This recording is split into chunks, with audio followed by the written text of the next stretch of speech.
This video is about the fundamental problem of man and how to solve this problem. The fundamental problem of man is man's lack of understanding who he really is. So who man really is? The answer to this question is given in my theory of the nature of the universe and man, which is the most actual of all other existing theories, since it bases on the achievements of modern physical science in cognizing the laws of the universe. I disclosed my theory in the book, Theory of the Nature of the Universe and Man. Link to the book is posted below in the description to this video. In particular, my theory of the nature of the universe and man reveals for the first time the following. Conditions have been created in the universe for the continuous emergence of souls. The soul is a developing intelligent information system. The life of the soul is a long path of its development from the birth of the soul to the soul that has reached the highest level of development. As the soul reaches the highest level of development, it becomes part of the Supreme Mind.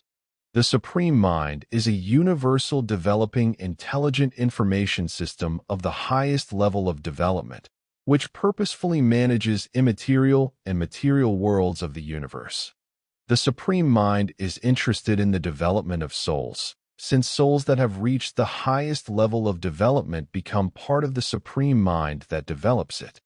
The soul goes through the following stages of its development: a very young soul, a young soul, an adult soul, a highly developed soul, a soul that has reached the highest level of development. Not all souls reach the highest level of development and become part of the Supreme Mind.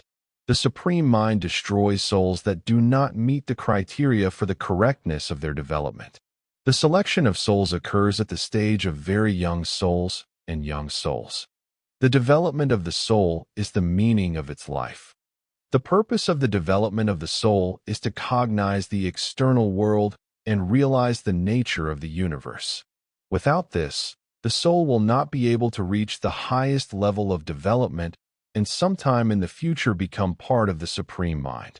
The development of the soul occurs through the development of its thinking, intellect, and consciousness. The soul's thinking is the soul's ability to search, receive, understand, process, that is, store, evaluate, analyze, systemize information, and to manage received and processed information. The soul's intellect is the soul's ability to transform received and processed information, create derivative information, and to manage derivative information. The soul's consciousness is the soul's personal attitude toward the external world, which arises from its awareness of itself as a rational being distinct from the external world. There are many material inhabited worlds in the universe, where souls, at the early stages of their development, incarnate into biological beings living in these worlds. The incarnation of souls in the early stages of their development into biological beings is obligatory and necessary for a more dynamic development of souls compared to their development in the immaterial world of the universe. Earth is one of the many aforementioned material inhabited worlds in the universe, where young souls, for the purpose of their development, incarnate into humans. A human is a biological social being who possesses speech and into whom the soul has incarnated.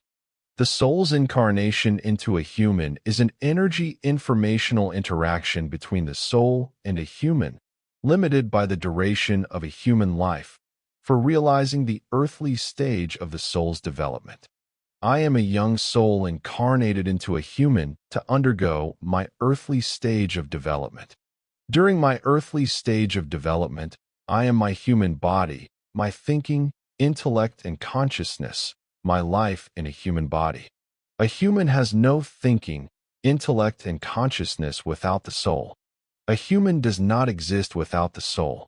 Humanity is a collection of the young souls, possessing varying levels of development of thinking, intellect, and consciousness, who are going through their earthly stage of development.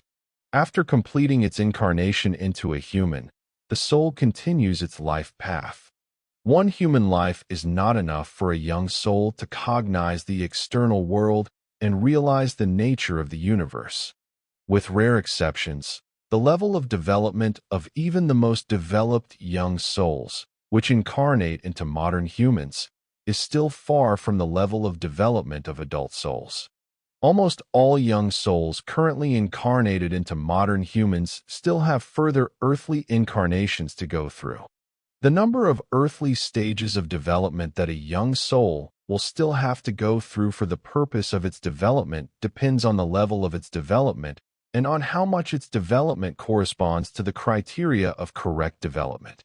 Sometime in the future, as a result of multiple earthly incarnations, the young soul will develop and, after reaching a certain level of development, will become an adult soul.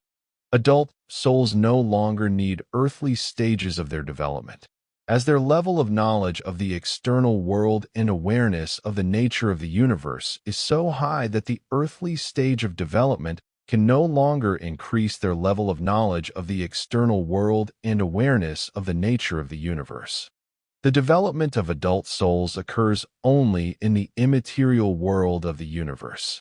Sometime in the future, an adult soul will reach the highest level of development, becomes part of the Supreme Mind, and thereby completes its life path as an individual. In view of the above, the fundamental problem of man is as follows. Man mistakenly associates himself with his human body and not with the soul. Man mistakenly associates himself not with the soul, but with his temporary material carrier, that is, the human body. Man does not understand that human life must be lived not in the interests of the human body, but in the interests of the development and preservation of the soul. Man makes decisions and takes actions based solely on the material interests of his human body, without taking care about the development, future fate, and preservation of his soul. Man does not understand the meaning of his human life and thereby hinders the development of his soul, and in some cases, through his earthly unrighteous, that is, unfair and immoral, actions, puts his soul at risk of destruction. How man can solve the fundamental problem of man? In the first instance, man must understand and realize that he is a young soul incarnated into a human to undergo his earthly stage of development. His human body is merely a temporary material carrier necessary for him to undergo his earthly stage of development. The Supreme Mind destroys the souls which do not respond to the correct development. After completing his incarnation into a human, he continues his long life path. Sometime in the future, he will reach the highest level of development and become part of the Supreme Mind. Secondly, man must take care of the development, future fate, and preservation of his soul, understand and realize the meaning of his human life. Detailed explanation and justification of the above theses you can find in my book Theory of the Nature of the Universe and Man, which is available at the link posted below in the description to this video.